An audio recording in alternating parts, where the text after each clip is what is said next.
Kami habis mendampingi Pak Abraham Samad, diperiksa penyidik di Unit 2 Subkamnek di Treskrimum Polda Metro Jaya.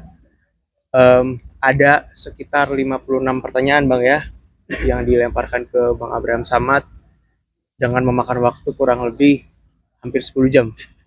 Dari jam 10 pagi sekarang sampai jam 8 malam. Karena mengetiknya yang lama. Ya, pada intinya ada beberapa pertanyaan yang disampaikan kaitan dengan kasus ijazah palsu dan juga sebetulnya berkaitan dengan banyak hal yang berkaitan dengan podcast ya Bang. Berkaitan dengan podcast, namun kami menyayangkan beberapa hal gitu. Pertama diantaranya adanya kebanyakan pertanyaan justru keluar dari kejadian ataupun waktu kejadian dan tempat kejadian yang sudah tertuliskan dalam surat panggilan. Dalam surat panggilan itu dituliskan bahwa kejadiannya terjadi tanggal 22 Januari. Sedangkan banyak pertanyaan yang dilontarkan oleh penyidik itu berada di luar dari tempus dan locus delicti yang sudah ditulis dalam surat pemanggilan. Sehingga kami menduga ada nuansa kriminalisasi dan juga ada nuansa pengekangan kebebasan berekspresi dan berpendapat di internet yang dialami oleh Pak Abraham Samad. Mungkin teman-teman ada yang mau menambahkan? Oke. Ya, terima kasih. Pertama saya ucapkan dulu terima kasih yang sebesar-besarnya buat teman-teman media yang setia menunggu ya. Dari pagi sampai malam. Kemudian yang kedua, saya mengucapkan terima kasih buat seluruh rakyat Indonesia dari Sabang sampai Merauke yang tetap memberikan dukungan dan support yang penuh selama kita menjalani pemeriksaan di Polda ini. Menarik tadi pemeriksaan yang berlangsung cukup lama waktunya sebenarnya, tapi kalau kita lihat sebenarnya lamanya itu karena secara teknis ya, pengetikan, kemudian tanda tangan, ada 24 rangkap dan lain-lain sebagainya, kemudian istirahat. Jadi itu yang memakan waktu yang cukup lama. Tapi yang ingin saya tekankan bahwa kalau kita lihat di surat panggilan itu kan locus tempus delictinya tanggal 22 Januari dan tahun 2025. Tapi ternyata dalam perkembangan di dalam pertanyaan-pertanyaan yang diajukan oleh penyidik itu rata-rata keluar dari dari substansi surat panggilan ya.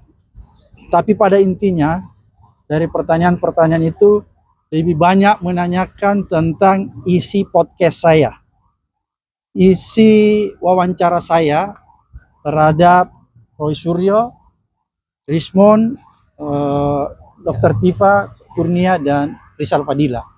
Jadi hampir sebagian besar pertanyaan diarahkan ke sana. Oleh karena itu sebenarnya kita agak sesalkan karena kalau dilihat dari surat panggilan tempus locus delictinya itu tanggal 22 Januari, tapi itu tidak terlalu banyak dielaborasi. Karena kenapa saya katakan tidak terlalu banyak dielaborasi? Karena kalau berpatokan pada tanggal 22 Januari 2025, sebenarnya bisa dipastikan saya tidak bisa dimintai keterangan sebagai saksi karena saya tidak mengetahui peristiwa itu, tidak melihat dan tidak merasakan.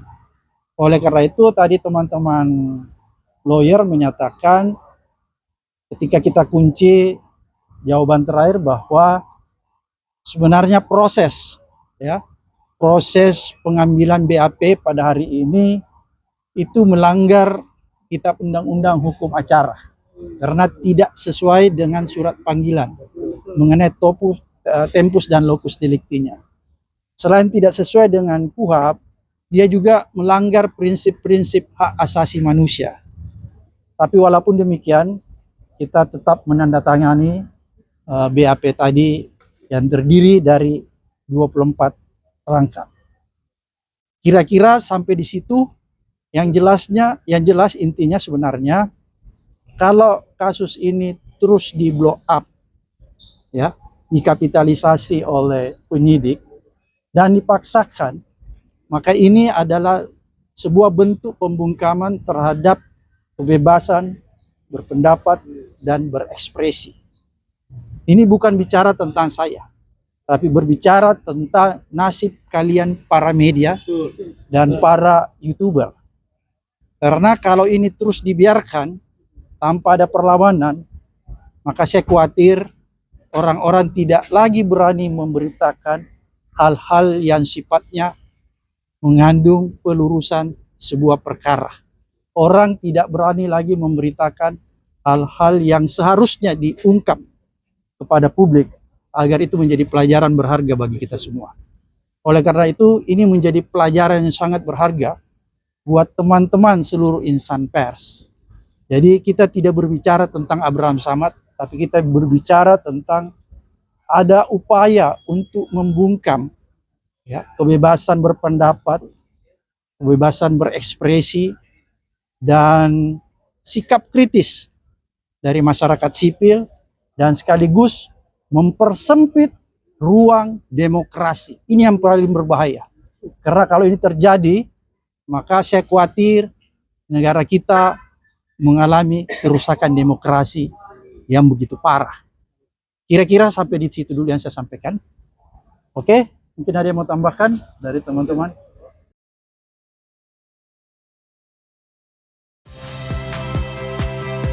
Saya Friska Clarissa. Saksikan program-program Kompas TV melalui siaran digital, pay TV, dan media streaming lainnya. Kompas TV, independen, terpercaya.